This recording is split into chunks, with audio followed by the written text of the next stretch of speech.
Thank you very much. I'm going to be talking about the molecular signatures that drive pain and nociceptive response in evaporative dry eye. We don't have any financial disclosures.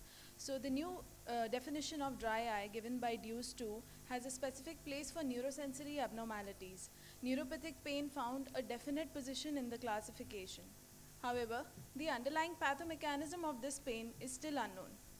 Hence our research question: what is the cause of this disproportionate pain in dry eye patients? We tried to find out the cellular and the molecular basis of exaggerated nociception in these patients. Apart from the basic dry eye workup, our patients took the Ocular Surface Disease Index questionnaire. We conducted a confocal microscopy for them, as well as their tears were analyzed for various cytokines. We subdivided the OSDI questionnaire into a discomfort subscale and a vision subscale to be able to quantify the discomfort that is being experienced by these patients.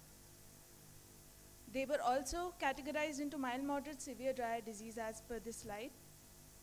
To understand the changes taking place at the cellular level, we did the confocal microscopy for these patients. The confocal images were subjected to CC metric software, which gave us the dendritic cell density as well as told us the differences between immature and mature DCs. It also gave us an analysis of the subbasal nerve plexus and any changes in the nerve parameters. We analyzed the tears of these patients to understand the changes taking place at the molecular level. Tears collected on Schirmer's strip were transported and stored at -80 degrees Celsius. Protein extraction was done. Part of this was subjected to flow cytometry-based multiplex technique called the cytometric bead array, and the other part was subjected to sandwich ELISA to understand the neuropeptides. Apart from the basic dry eye workup tear metrics, what we saw was there was a significantly high score, or OSDI score, in the dry eye patients as compared to controls. It is important to note that the major proportion of this total score was contributed by the discomfort scale. We also saw a significant increase in the dendritic cell density in the patients with evaporative dry eye disease. There were alterations in the nerve parameters.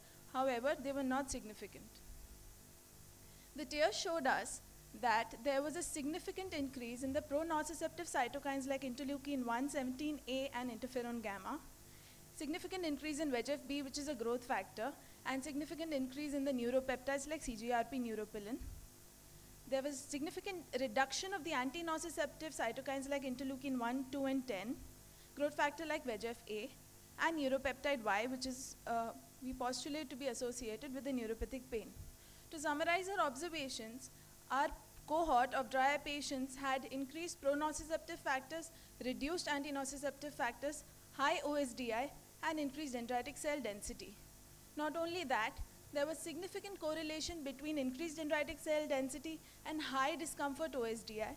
There was correlation between increased DC density and pro-nociceptive tear markers, as well as discomfort OSDI with the pro-nociceptive tear markers. Hence, this gives us an axis of the nociception in dry eye, which causes the symptoms, and all these factors are interrelated to each other. So to understand this better, we postulate that there is an imbalance between the pro and the anti-nociceptive factors, which fails in these patients. Hence, the pro-nociceptive factors interact with the receptors and mediate pain. There are alternative pathways as well. For example, cold thermoreceptors, the ion channels which have a temperature threshold, unknown mediators, or the temperature itself may trigger depolarization of the nerve and cause pain by activation of these channels. So what we already know is that there is a definite neuropathic pain symptom in patients with dry eye. They have increased dendritic cell density. What our study adds to this is that we can actually semi-quantify these discomfort symptoms of patients by the high OSDI score, which correlates with the increased dendritic cell density.